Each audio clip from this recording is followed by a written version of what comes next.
Bonjour ou bonsoir selon où vous vous trouvez. Chers amis, merci de l'intérêt que vous portez sur Congoscopie. C'est bien votre serviteur Clyde Salou Moucharadi. Aujourd'hui, nous parlons d'un tout nouveau sujet, notre dernier numéro, discuter sur les erreurs de communication de la part de notre président Félix Tshisekedi. Alors, pour faire justice, aujourd'hui, nous voulons parler de la réussite de certains gestes symboliques et concrets qui ont été réalisés, qui sont dans l'ordre du bilan positif de notre président. Et toujours pour ces analyses, je suis avec notre ami qui est maintenant régulier sur ce plateau, Monsieur Denis Kayenge de E-News 24. Bonjour Denis.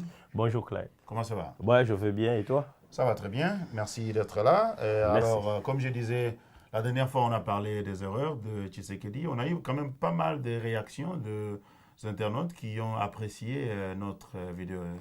Qu'est-ce que vous pensez? Ouais, je pourrais dire que c'était une réussite dans le sens que l'audience a été... Nous sommes allés jusqu'à 3000 personnes qui ont suivi. Ouais. Et j'ai réalisé que le peuple congolais, quelque part, s'occupe aussi de ce que nous faisons, ce que nous disons ici en Australie par rapport à la politique. Absolument. Bien que certaines personnes n'étaient pas contentes parce qu'on a critiqué apparemment...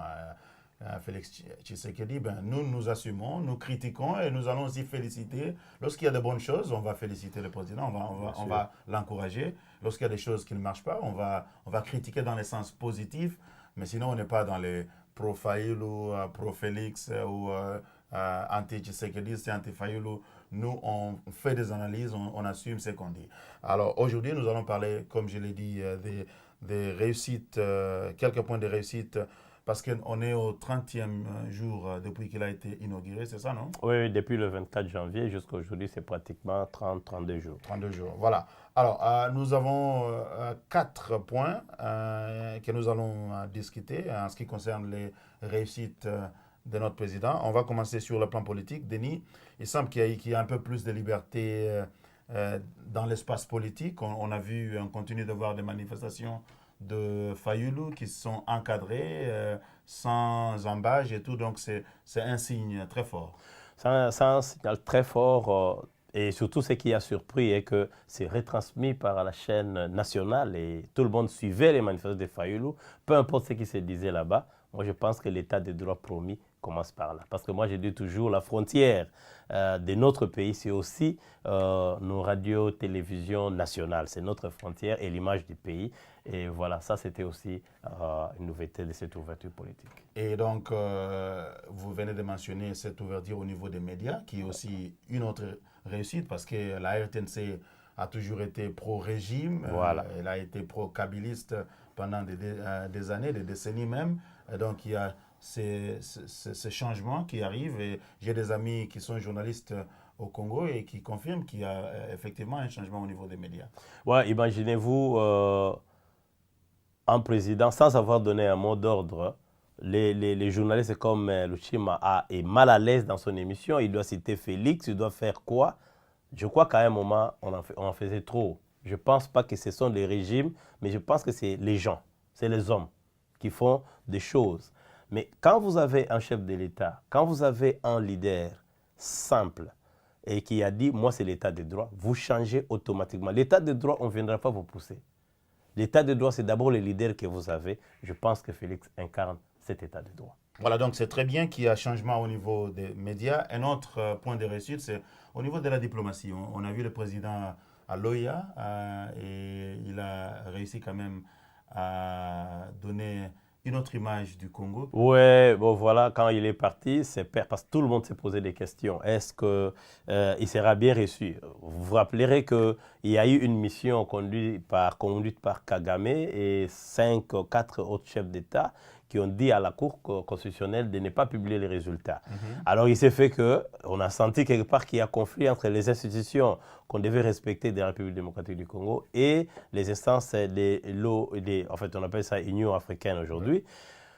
Alors on se disait, bon, parce qu'on a proclamé sans que ces chefs d'État arrivent, cette délégation, tout le monde commençait, il y avait les médias partout qui disaient, bon écoute, je pense que quelque part, on n'a pas bien réfléchi. On devait laisser la médiation de cette instance que nous respectons beaucoup, là où nous faisons partie. Alors on se disait, est-ce qu'il sera reçu?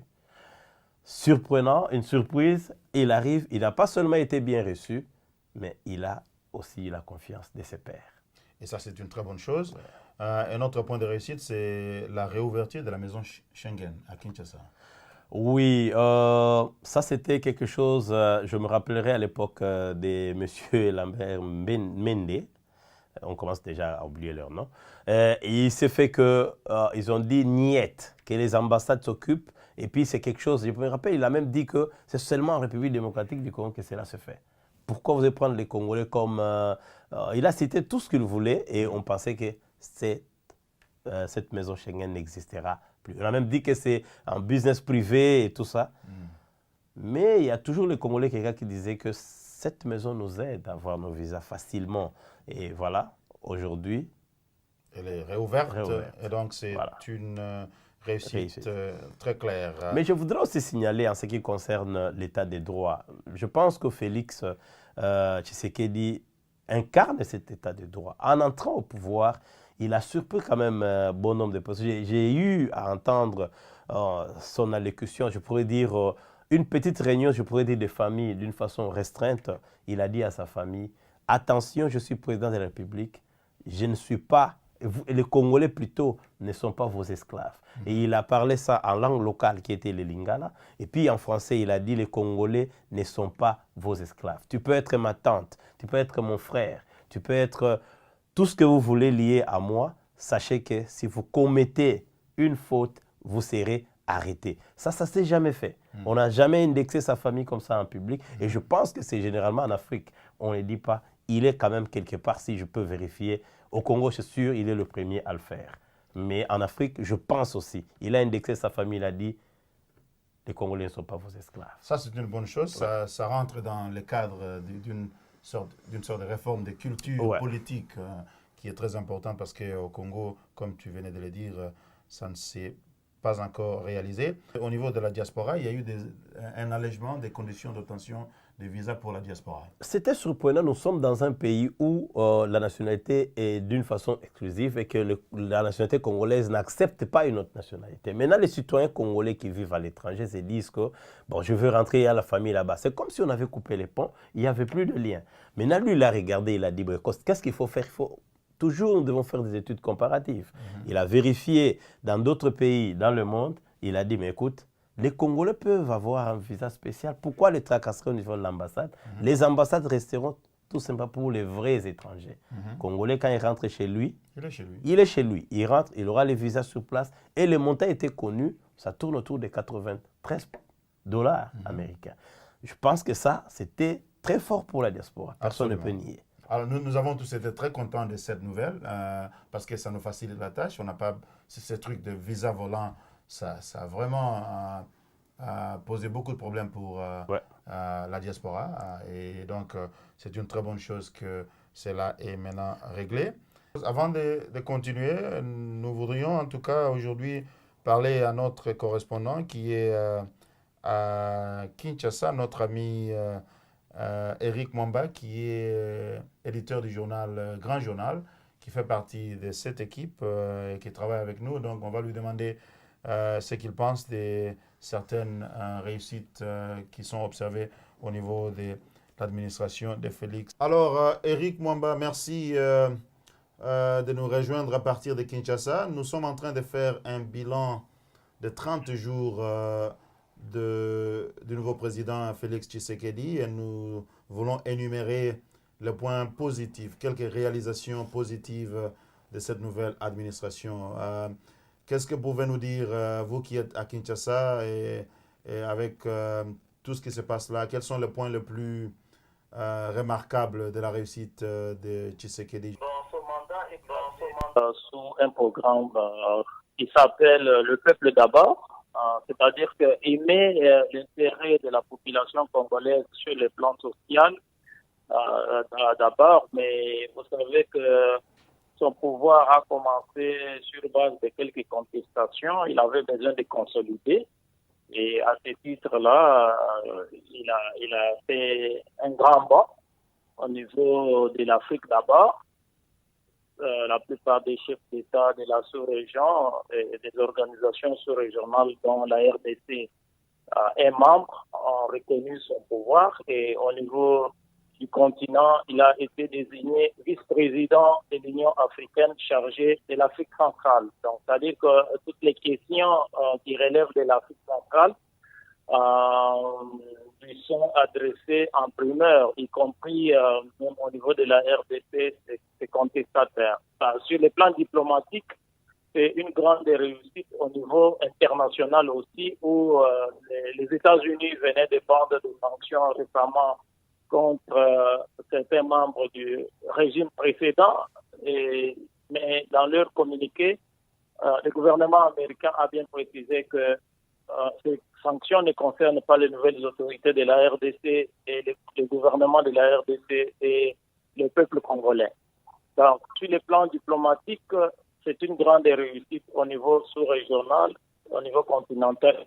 Fait des visites dans des camps militaires qui montrent quand même que nos militaires vivent dans des conditions extrêmement difficiles. Le président met le doigt sur toutes ces questions et promet de les résoudre. Récemment, il a visité aussi d'autres sites, notamment au niveau de la voirie urbaine où il y a eu des dégâts avec les récentes pluies. Donc, il consolide et il y a quand même beaucoup de progrès de ces côtés-là aussi. Donc, je préfère m'arrêter pour le moment à ce niveau, moi que vous avez une autre question. Ouais, merci Eric de cette intervention. Peut-être parlons un peu plus du côté social. Il y a eu des revendications. Il a réussi à résoudre certaines de ces revendications. Et puis aussi, surtout, quelques gestes symboliques comme l'argent qui a été retourné au niveau du trésor public après la mission à l'extérieur du pays. Sur le plan social, il y a eu un tollé de revendications au niveau des sociétés de l'État où les agents ont accumulé plusieurs mois d'un paiement des salaires et même des entreprises privées, purement privées, où il y a eu quand même beaucoup de revendications. C'est comme si la population, ça aussi c'est une forme de légitimité. C'est comme si la population trouve dans le président Félix Tshisekedi un interlocuteur valable comparé à son prédécesseur qui avait laissé s'installer une sorte d'impunité. Donc le président a donné des instructions dans la plupart des entreprises du portefeuille de l'État où certaines revendications en rapport avec les salaires et l'amélioration des conditions de vie des travailleurs ont été exécutées. Et même au niveau des entreprises privées aussi, il y a eu quand même beaucoup de solutions qui ont été trouvées. Okay. Maintenant, je voulais mentionner aussi quelque chose sur les plans politiques, où la structure principale d'opposition au président Félix Tshisekedi, la MOUCA, on a vu quand même beaucoup de ténors de ces mouvements qui se rallient, qui disent que c'était une structure, une plateforme électorale et maintenant que les élections ont pris fin, que le président a été élu et investi et a commencé son travail. Pour eux, ils voient dans le président Félix Tshisekedi les seuls interlocuteurs qui vont mettre fin au problème de légitimité en République démocratique du Congo. C'est comme s'il y a un boulevard qui s'ouvre devant lui pour qu'il puisse diriger le pays en toute tranquillité, même s'il y a encore de petits problèmes qui restent à chuter. Mais ça risque aussi d'être un peu difficile pour lui, étant donné le nombre de ces revendications, si elles continuent à se multiplier. A suspendu des dépenses publiques autres que celles en rapport avec les salaires des agents concernant les entreprises de l'État et au niveau des provinces. Je pense que le président veut refaire une santé financière au niveau du trésor public pour que ça puisse permettre au nouveau gouvernement qui sera bientôt formé de commencer à résoudre ces problèmes de manière rationnelle. Alors, dans la dernière édition du Grand Journal, nous avons interrogé un économiste, Al Kitenge, qui nous a dit qu'il faudrait bien que ces mesures de suspension des dépenses publiques ne puissent pas rester très longtemps en place pour éviter les chaos. Mais je pense que le président pourra demander aussi à la population de lui donner un moratoire, puisqu'il avait dit lors de sa campagne qu'une fois qu'il sera élu, il va faire un état des lieux pour quand même essayer d'adapter son programme d'action. Donc, je pense que les gens vont comprendre. Peut-être la dernière question, Eric, avant de vous laisser à Kinshasa faire votre travail sur le plan économique. On a vu, on commence à voir des investisseurs se pointer, notamment un Congolais milliardaire venant de la Colombie et tout ça. Est-ce que vous pensez que cela va continuer? Sur le plan économique, le président a pris l'engagement de prendre des mesures incitatives, notamment en diminuant des taxes illégales. Mais la chose la plus importante, c'est la sécurité. Parce que pour le moment, par exemple, les opposants, les journalistes, la liberté d'expression et la liberté des droits civils et politiques, elles sont totalement garanties dans le pays et ça va influencer les climats d'affaires et beaucoup d'investisseurs vont certainement venir. Mais j'aimerais revenir peut-être à une question que vous avez posée sur la restitution du reliquat des frais d'émission que le président avait reçus, et qui est un symbole fort sur le plan de la bonne gouvernance. Mais nous, au niveau du journal, on s'est interrogé si le président va être regardant pour s'assurer que l'argent que lui a remis a été totalement remis à le trésor public et que ça ne va pas disparaître en cours de route, puisqu'on a quand même des agents qui sont très chevronnés dans la matière. Voilà, merci beaucoup Eric Mwamba de cette intervention qui nous éclaire un peu sur ce qui se passe à Kinshasa. Au revoir. Voilà, donc c'était notre ami Eric Mwamba du journal Grand Journal qui paraît à Kinshasa depuis un certain temps et qui nous parlait de certains points de réussite de la nouvelle administration Félix Tshisekedi au Congo. Denis, nous allons parler du social. On a effleuré un petit peu cela avec Eric Mwamba. Donc il y a les social des militaires, il y a la grève à Transco, il y a les étudiants de Lubumbashi. C'est quand même des actions fortes. Hein. Ouais, Eric Mwamba a pratiquement brossé toute la situation en ce qui concerne les réussites de Félix Tshisekedi. Par rapport à ça, sachez que le chef d'État est présent. C'est-à-dire, pour les militaires, par exemple, il ne l'a pas fait comme ça. C'est une situation qu'il connaît, mais il a dit « je dois palper ça du doigt ». Il est allé d'abord voir ses amis aux alentours parce que lui, il vit à la cité de l'OUA. Il est allé voir les militaires du Kanchachi et il était clair dans son langage. Il a dit « je suis venu vous visiter, je veux voir mes voisins que vous êtes, comment vous vivez, comment vous dormez, comment vous mangez. » Ça, socialement, c'est clair. Parce que cette image-là, c'est l'image, au fait, de l'armée congolaise d'une façon générale. Donc, pour moi, c'était un signal fort.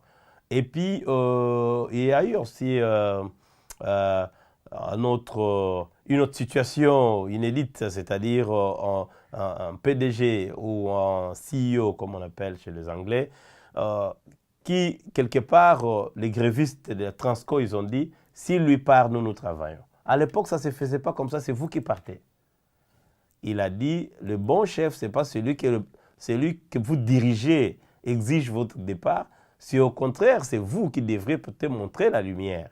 Et il a décidé, il a dit, bon, de toute façon, pour finir cette histoire, écoutons d'abord les travailleurs. Parlons un petit peu des symboles venant de l'administration Félix Tshisekedi. Il y a eu ces cas de 163 000 $ qui ont été retournés dans les trésors publics. Qu'est-ce que vous pensez de ça? Exactement, ça c'est parmi les symboles aussi très forts parce que on a eu ces histoires-là. Ce sont des petites histoires qui s'est passées à l'époque des musées, un tout petit peu là, qui pouvaient être claires. Il dit, j'ai reçu autant, on a autant. Il parlait du budget des Congolais chaque matin. Et aujourd'hui, on a M. Félix Tshisekedi. C'est son argent, comme on dit toujours. C'est ça la mission de service. Ton argent de mission de service. Il est rentré, il a remis ça trésor public. Ça ne s'est jamais fait parce que nous avons quelqu'un qui a traîné au pouvoir pendant 18 ans qui n'a jamais fait. Mais là, la grande question serait de savoir la destination de cet argent. Mais ce qui est important, c'est quoi? C'est que on suit l'exemple du chef.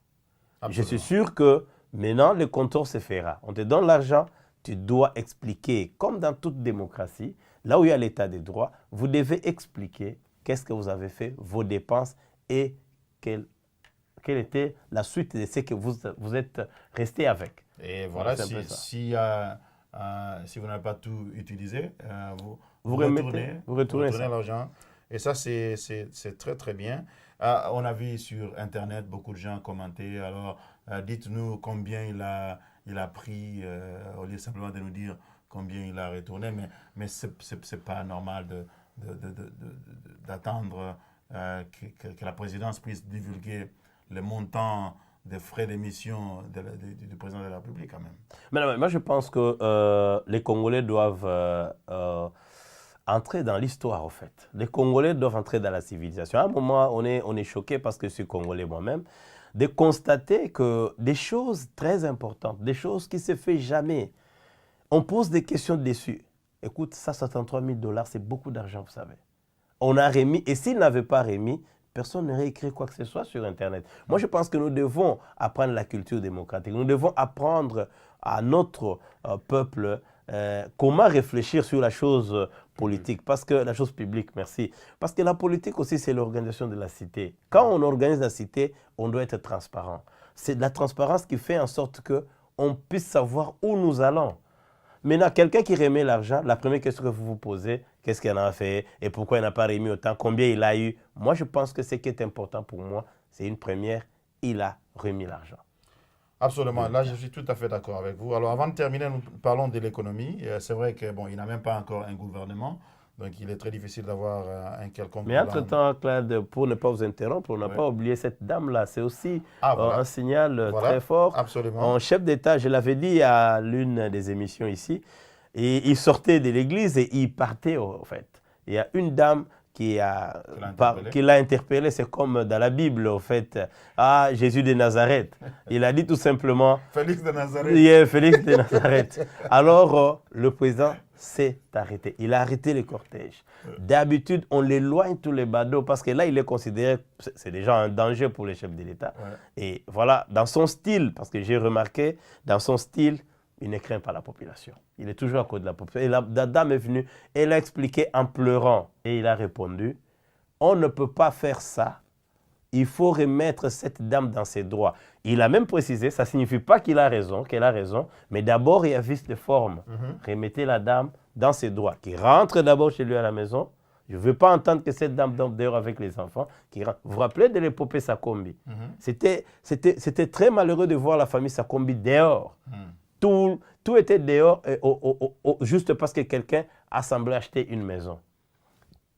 Je pense que ce n'était pas normal, mais ça c'est aussi un geste très fort que nous devons aussi ne pas oublier de signaler. Ça veut dire que le président veut écouter la population. Il veut écouter la population. Nous espérons que ça va continuer. Et puis, il n'y a pas longtemps qu'hier, je crois, il y a 2 jours, un pont, là, je n'ai pas trop de précision, dans un quartier.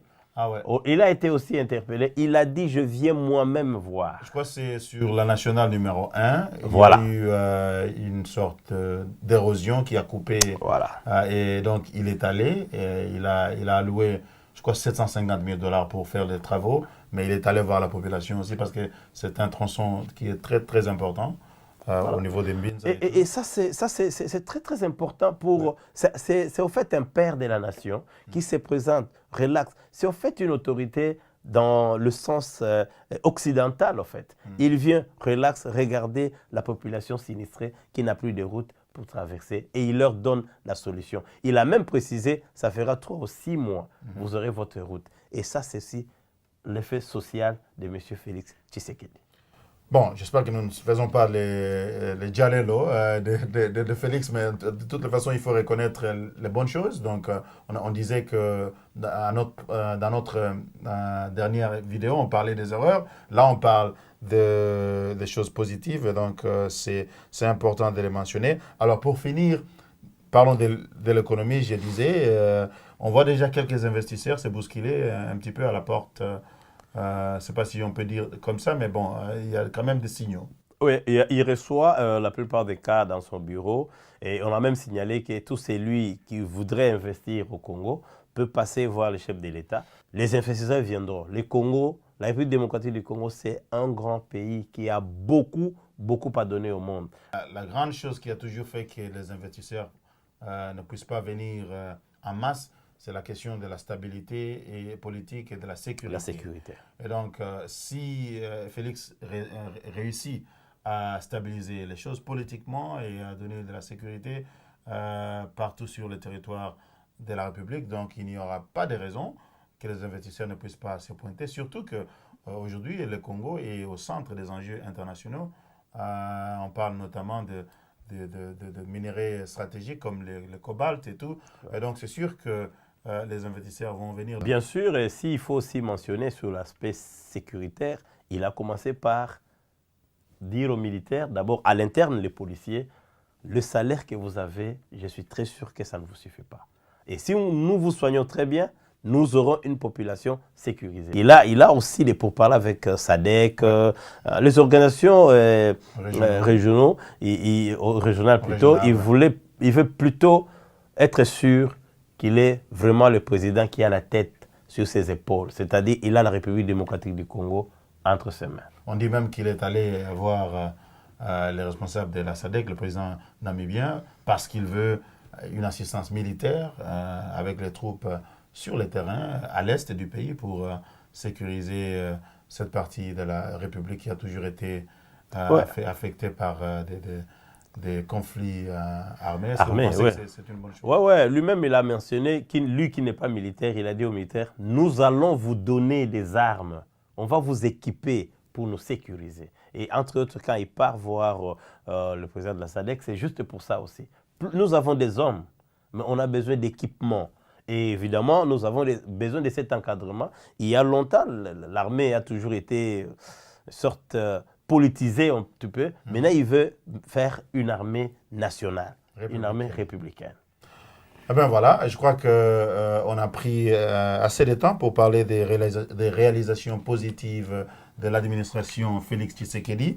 Donc il faut reconnaître qu'il y a quand même des gestes très forts.